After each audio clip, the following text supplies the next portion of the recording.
Bonjour frères et sœurs et merci de votre fidélité.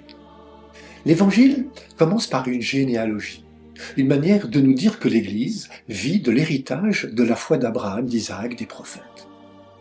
Elle rattache également ses débuts à l'accomplissement de l'espérance dans le monde, à la foi de Joseph de Nazareth que nous fêtons aujourd'hui.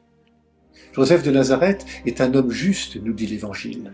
Un homme juste, c'est pour le Premier Testament la caractéristique d'un homme qui vit vraiment selon la parole de Dieu, qui vit l'alliance avec Dieu. La parole de Dieu dans l'Ancien Testament est essentiellement la forme de la loi, la Torah. Dieu guide, c'est son sens. Dieu nous montre le chemin. Le piège de la loi, et les polémiques entre Jésus et les pharisiens l'ont bien montré, c'est qu'on peut la réduire à une somme de prescriptions et d'interdictions, un ensemble de règles, et l'attitude doit donc être d'observer les règles et d'être ainsi correcte, pure, impure. Alors qu'elle doit être, selon Jésus, un chemin d'éducation qui forme l'homme selon Dieu et lui permet de rencontrer le Christ, celui qui en est l'accomplissement. C'est l'expérience que fait Joseph. Amoureux de Marie, il apprend qu'elle est enceinte. Que faire? Il peut intenter une action en justice et ainsi exposer Marie à la honte, la détruire en tant que personne. Il peut le faire en privé avec une lettre de séparation, ce qu'il décide de faire. Bien que troublé et sans doute en souffrance, Joseph, en homme juste, décide de prendre un chemin d'amour dans la justice, de justice dans l'amour. C'est au cœur de ce combat que Joseph s'est ouvert librement à la volonté de Dieu.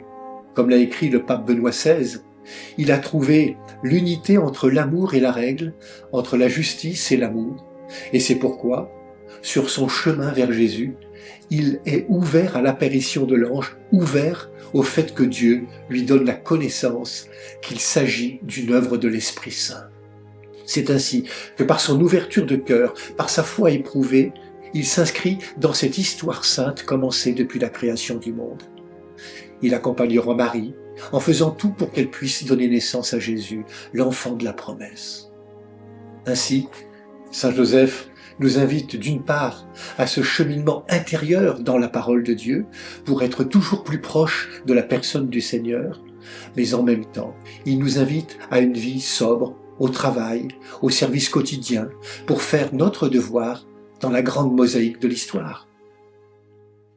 Frères et sœurs, rendons grâce à Dieu pour la belle figure de Saint Joseph et prions.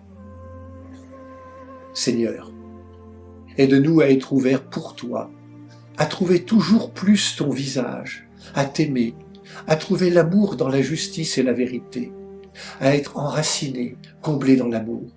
Ouvre-nous au don du discernement, à la capacité de t'écouter et à la sobriété de vivre selon ta volonté et dans notre vocation. Amen. Bonne marche vers Pâques à toutes et tous, prenez bien soin de vous et des autres.